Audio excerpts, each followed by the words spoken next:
MLA Danam Nagender BRS అనర్హత పిటిషన్పై affidavit దాఖలు చేసిన అంశానికి సంబంధించిన బిగ్ బ్రేకింగ్ న్యూస్ చూస్తున్నారు. పిటిషన్ కొట్టారని స్పీకర్కు విజ్ఞప్తి చేశారు ఆయన. నేను బీఆర్ఎస్లోనే ఉన్నా అంటున్నారు దానం నాగేందర్. నేను ఇంకా బీఆర్ఎస్కు రాజీనామా చేయలేదంటూ చెప్పుకొచ్చారు ఆయన. నన్ను బీఆర్ఎస్ నుంచి సస్పెండ్ చేసినట్టు సమాచారం లేదంటున్నారు దానం నాగేందర్. నేను పార్టీ మారినట్లు బీఆర్ఎస్ భావిస్తోందంటున్నారు. 2024 మార్చిలో కాంగ్రెస్ సమావేశానికి వ్యక్తిగత హోదాలో వెళ్ళా అంటున్నారు దానం నాగేందర్. ఇటీవల తాను కాంగ్రెస్లోనే ఉన్నానని దానం నాగేందర్ వ్యాఖ్యలు చేశారు. ఇప్పుడు ఈ అంశానికి సంబంధించి మాట్లాడుకుంటున్న క్రమం మళ్ళీ గులాబీ గూటికి వెళ్ళబోతున్నారా? ఈ అంశానికి సంబంధించి మాట్లాడుకుంటున్న సందర్భం దానం నాగేందర్ కాంగ్రెస్లో ఉన్నారా లేకపోతే బీఆర్ఎస్లో ఉన్నారా? ఆయన వర్షన్ ఏంటి? ఆయన ఏమంటున్నారు? దీనికి సంబంధించి మాట్లాడుకుంటున్న సందర్భం speaker నోటీసులపై MLA Danam Nagender react అయ్యారు. బీఆర్ఎస్ అనర్హత పిటిషన్పై అఫిడవిట్ దాఖలు చేశారు ఆయన.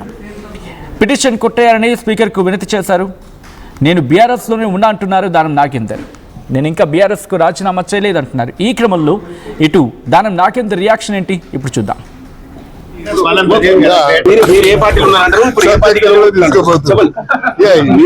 ఏ పార్టీలో అదే గెలుస్తుంది కదా, అది మన స్పెషాలిటీ కదా.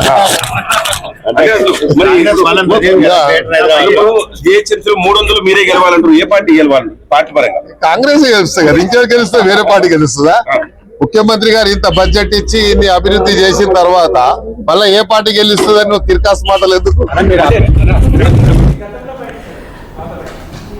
రైట్, అది గతంలో ఎమ్మెల్యే దానం నాగేందర్ చేసిన వ్యాఖ్యలు.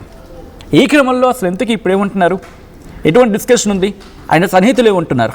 మళ్ళీ గులాబీ గూటికి చేరుకునే అవకాశం ఉందా లేకపోతే కాంగ్రెస్తో కంటిన్యూ కాబోతున్నారా? ఎటువంటి డిస్కషన్ ఉంది? డీటెయిల్గా మాట్లాడుకుందాం. ఈ అంశానికి సంబంధించి అప్డేట్స్ అందించేందుకు మా ప్రతినిధి మధు సిద్ధంగా ఉన్నారు. మధు, ఎమ్మెల్యే దానం నాగేందర్ బీఆర్ఎస్లో ఉన్నారా లేకపోతే కాంగ్రెస్లో ఉన్నారా? అఫ్ కోర్స్ వినిపిస్తున్న మాట, కనిపిస్తున్న మాట బీఆర్ఎస్ అనేది కాంగ్రెస్లో ఆయన ఉన్నారని చెప్పి, లేదు నేను బీఆర్ఎస్లోనే ఉన్నాను, బీఆర్ఎస్కు రాజీనామా చేయలేదు అంటూ దానం నాగేందర్ చెప్తున్నమాట. ఎందుకైనా బీఆర్ఎస్లో ఉన్నట్ట కాంగ్రెస్లో ఉన్నట్ట? ఎగ్జాక్ట్లీ గతంలో మనతోనే మాట్లాడారు. ఆర్టీవీతో నేను కాంగ్రెస్ లోనే ఉన్నాను, ఉప ఎన్నిక వస్తే ఫేస్ చేస్తాను, మళ్ళీ నేనే గెలుస్తాను అనేటువంటి స్టేట్మెంట్ చేశారు. సో ఇప్పుడు మళ్ళీ స్పీకర్ నోటీస్ ఇచ్చారు. ఈ రోజు 30 తారీఖు రోజున వివరణ ఇవ్వాల్సిందిగా ఈ అంశానికి సంబంధించి అసలు పార్టీ ఫిరాయింపులకు సంబంధించినటువంటి పిటిషన్ కొట్టివేయాలి అంటూ స్పీకర్ కు దానం నాగేందర్ వినతి చేయడమే ఇప్పుడు ఒక బిగ్ క్వశ్చన్ గా మారింది. నేను బీఆర్ఎస్ పార్టీకి రాజీనామా చేయలేదు, బీఆర్ఎస్ పార్టీ కూడా నన్ను ఎప్పుడు సస్పెండ్ చేసినట్టు నాకు సమాచారం లేదు. నేను 2024 మార్చిలో కాంగ్రెస్ సమావేశానికి వెళ్ళాను, ఆ సమావేశానికి కూడా నేను వ్యక్తిగత హోదాలో వెళ్ళాను అనేటువంటి దానం నాగేందర్ చెప్తా ఉన్నారు. మీడియా కథనాల ఆధారంగా నేను పార్టీ మారినట్టు బీఆర్ఎస్ భావిస్తా ఉంది తప్ప నేను పార్టీ మారలేదు అనేటువంటి స్టేట్మెంట్ చేశారు. సో ప్రస్తుతం ఈ అంశానికి సంబంధించి పెద్ద వైరల్ గా మారింది ఈ దానం నాగేందర్ కామెంట్స్. ఆయన ఎందుకు మళ్ళీ ఇట్లా ఆయన మాట మారుస్తా ఉన్నారు అనేటువంటిది మనం చూసాం. ఆర్టీవీ తోటి ఆయన మాట్లాడినటువంటి వీడియో, నేను కాంగ్రెస్ లోనే ఉన్నాము అనేటువంటి స్టేట్మెంట్ చేసినటువంటి సిచ్యువేషన్. నిధులన్నీ కేటాయిస్తా ఉన్నారు ముఖ్యమంత్రితో, ఈ కాంగ్రెస్ పార్టీ గెలవకపోతే ఎవరు గెలుస్తుంది అనేటువంటి స్టేట్మెంట్ చేస్తారు. కానీ నోటీసులు వచ్చిన తర్వాత దానం నాగేందర్ స్వరం మారింది.